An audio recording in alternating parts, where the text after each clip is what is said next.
Уште двајца осудени за 27 април се пренесени во Штипскиот затвор. Викендов таму се пренесени Јане Ченто и шефот на обезбедувањето на поранешниот собраниски спикер Велјановски Горан Ѓошевски. Двајцата со одлука на Кривичниот суд Скопје се осудени на по 15 години затвор за вмешаност во така наречениот крвав четврток. Претходно во Штипскиот затвор беше префрлен и поранешниот директор на Бирото за јавна безбедност и министер за внатрешни работи Митко Чавков, кој исто така е осуден на 15 годишна казна.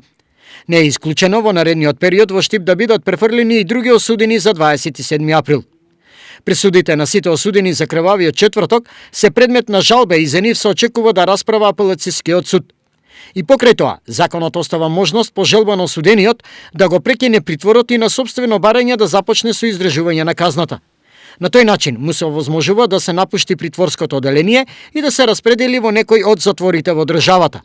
Ваквата одлука не ја попречува жалбената постапка.